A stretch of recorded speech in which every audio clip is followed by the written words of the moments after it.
এবার ওখানে কীভাবে কেনাবেচা করে আমি সেটা বলি, শর্টে দেখাবো, আমি বেশি টাইম নেবো না। এখানে বিডিবিতে যাব, উপরে গিয়ে এখানে বিডিটি সিলেক্ট করা আছে, মানে বিডিটি। এবার এখানে আমি দেখবো যে কারা এখানে বিক্রি করছে। এখানে এইসব 66% এদের কাছে আমরা যাব না। 100% যারা যারা, এই যেমন 100% এই লোকের কাছে আমরা যাব। হ্যাঁ, 100% এই যে এই লোকের কাছে যাব। আচ্ছা, মানে এ লোকের ইয়ে ভালো, এই লোক বিকাশে টাকা নেয় 96%। এলোক আবার এই দেওয়া আছে মানে এ লোকের কাছে ডলার আছে 176 USDT। আর 100% ও লোক কত, ও লোকের কাছে কত দেওয়া ছিল জানো? 99 USDT আছে এই লোকের কাছে। হ্যাঁ, 99 USDT আছে ও লোক। এবার এবার এখানে করতে হয় কী করে, কিনতে হয় কী করে আমি বলি।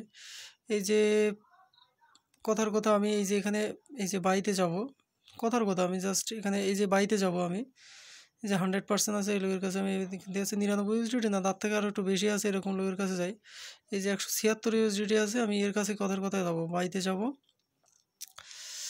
বা আমি এনার কাছেই যাই। 100% এই লোকেরও আছে, এই যে 100% হালাল ট্রেডিং। যে এখানে যাব, এখানে আমি এই লোকের দেখেছি, আমি এখানে অ্যামাউন্ট আমি 5,000 বাংলাদেশ টাকা নেব। অটোমেটিক কিন্তু এখানে ডলারটা শো করবে। হ্যাঁ, ও লোকের রোজ রেট ছিল না 124.70, 124.70 ছিল তো নাকি? তো 124.70, 5,000 ভাগ 124.70, এই যে 40.09, সেই 40.09 মানে আরও 1 সেন্ট বেশি দিয়েছে।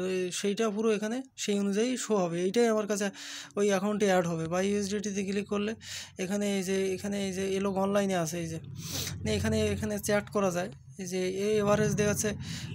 এবার এখানে মেক পেমেন্টে যদি আমি যাই, যে মেক পেমেন্টে যাই, এই যে চ্যাট নম্বর দিন,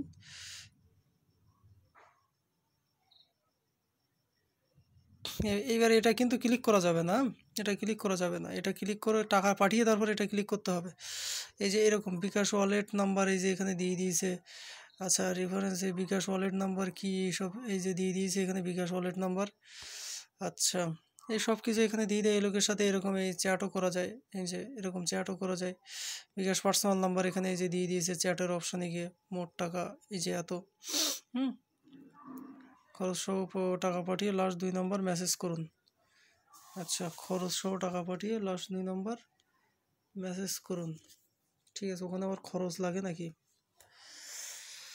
তো এই গেল, এই যে ওখানে এইটা যাবে টোটাল, এই খরচ দিতে হয় বিকাশে। এবার বিকাশে খরচ লাগে না নগদে, তাহলে সেই নগদে করতে হবে। এখানে নগদের কাস্টমারও আছে সব রকম। এই যে এলো তো বিকাশ বলে আমি বিকাশ সিলেক্ট করলাম, সে ক্যান্সেল করে দিই এখান দিয়ে। ওকে, ক্যান্সেল না করলে আই ডোন্ট ওয়ান্ট না, মানে এই ট্রেডটা করবো না, মানে ওই লোকের কাছে আমি নেবো না আমি, এই জন্য। আচ্ছা, এটা আমি করে দিলাম।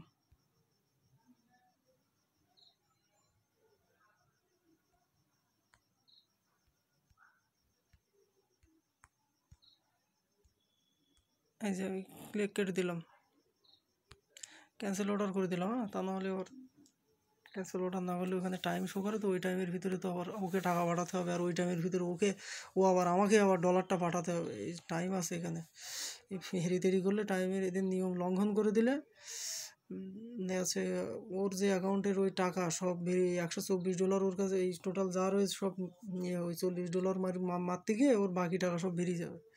এখানে সব রয়েছে, এই যে কার কত অ্যাকাউন্টে কত ডলার এখানে সব শো করছে। এই টাকাটা বাইন্যান্সের কাছে জমা দিয়ে রেখেছে, এই টাকাটা বাইন্যান্সের কাছে জমা দিয়ে রেখেছে। এই যে যেমন $192 ইউএসডিটি বাইন্যান্সের কাছে জমা দিয়ে রেখেছে। এরও সাকসেস রেট 100%। বিকাশ নগদ কারা কারা আছে এখানে সেটা ফিল্টার মেরে মেরে করা যায়। যেমন এই পেমেন্ট মেথড এখানে এই যে নগদ, শুধু যদি নগদ সিলেক্ট করি নগদ, তাহলে নগদের পেমেন্টগুলোই এখানে শো করবে। এই যে এবার সব নগদ আসছে, কিন্তু এই যে নগদ, এই যে 100%, এই যে নগদ, এই নগদের অপশানগুলোই কিন্তু এবার এসছে। এই যে নগদ, তাহলে নগদের এগুলো দেখা যাবে। নগদে মনে হয় ফিস কম, কোনটা করলে সুবিধা হবে, বিকাশ নগদ, এখানে সব রকম অপশান আছে।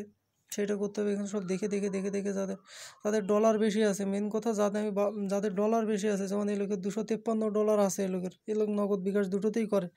$253 আছে, আমি এই লোকের কাছে $50 ট্রানজ্যাকশন করবো, মানে 4,000 টাকার একটা ওই বাংলাদেশ টাকায় তার বেশি হবে, 5,000 টাকার বেশি। ঠিক আছে, আমি তাহলে ওই টাকাটা $253 মধ্যে বাংলাদেশ টাকায় 26,000 27,000 27,000 টাকা, তাহলে আমি এখানে 5,000 টাকা ও লোকের কাছ থেকে আমি ডলার কিনছি। তো ও যদি বাকিটা এই 5,000 টাকা আমাকে মেরে দেয়, তাহলে ওই যে বাকি যে ওর যে $200 পড়ে থাকবে না, 20,000 টাকা, ওই 20,000 টাকা ওর ফ্রিজ হয়ে যাবে, মানে ও আর ওই 20,000 টাকা আর জীবনেও ফিরে পাবে না, ওই আমাকে ওই টাকাটা না দেওয়া পর্যন্ত। এই জন্যই এখানে সিটিং হয় না, কেউ সিটিং করতে চায় না, করতে করতে গেলে নিজেরই লস হয় বলে কেউ এখানে সিটিং করে না। সিটিং তো আসলে বাস্তবে সবাই করতে চায়, মানে এই ধরনের বাংলাদেশের এই ধরনের লোকজন এরা তো সব সিটিং করতে চায়, কিন্তু সিটিং করতে তো পারবে না, করতে গেলে তো নিজেই সিটিংয়ের শিকার হয়ে যাবে, তাই না? ওই জন্য এই জন্যই সেফ বলা হয়, 100% সেফ বলা হয়।